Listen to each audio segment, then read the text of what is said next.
पिछले भाग में हमने देखा एक राजा जिसके पास सब कुछ था, साम्राज्य, वैभव और सम्मान।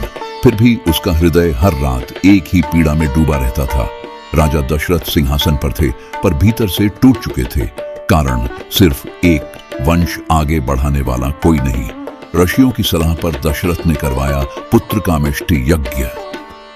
यज्ञ की अग्नि से एक देवदूत प्रकट हुआ। हाथों में था दिव्य पायस का स्वर्ण पात्र, वही पायस जो भविष्य बदलने वाला था। दशरथ ने वह पायस कौशल्या, कैकेयी और सुमित्रा को दिया और उसी क्षण भाग्य ने करवट ले ली। समय बीतने लगा, यज्ञ का फल धीरे धीरे प्रकट होने लगा।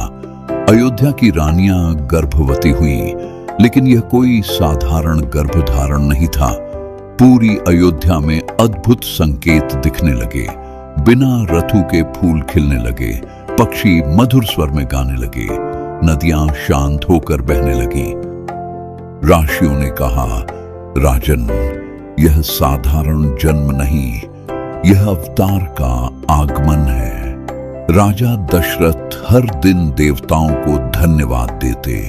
उनकी आंखों में अब दुख नहीं, प्रतीक्षा थी।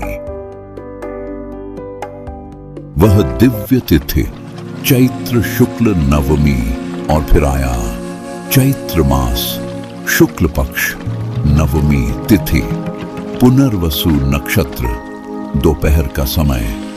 आकाश निस्तब्ध था, वायु स्थिर थी, जैसे पूरी प्रकृति किसी महान क्षण की प्रतीक्षा कर रही हो। उसी पवित्र क्षण में रानी कौशल्या के गर्भ से जन्म हुआ मर्यादा पुरुषोत्तम श्री राम का। जैसे ही राम ने पृथ्वी पर चरण रखा, आकाश से पुष्प वर्षा हुई। देवताओं ने जयकार किया। ये केवल एक बालक का जन्म नहीं था, ये धर्म का अवतरण था। उसी समय रानी कैकेयी ने एक तेजस्वी पुत्र को जन्म दिया, भरत। वह भरत जो आगे चलकर राज सिंहासन को ठुकरा देगा। रानी सुमित्रा से जन्मे लक्ष्मण और शत्रुघ्न। लक्ष्मण जो जीवन भर राम की छाया बनेंगे, शत्रुघ्न जो मौन सेवा का उदाहरण बनेंगे। 4 पुत्र, 4 दिशाएं, एक ही उद्देश्य, धर्म। अयोध्या में महोत्सव पूरा अयोध्या उत्सव में डूब गया। नगाड़े बजे, दान बांटे गए, गरीबों को भोजन मिला। राजा दशरथ अपने पुत्रों को देखकर फूट फूट कर रो पड़े, लेकिन ये आंसू दुख के नहीं थे, ये आंसू थे ईश्वर की कृपा के। परंतु नियति चुप नहीं थी। जिस राम का जन्म हर्ष लेकर आया, उसी राम को वन जाना था। जिस भरत ने जन्म लिया सिंहासन के लिए, वह उसे ठुकराने वाला था।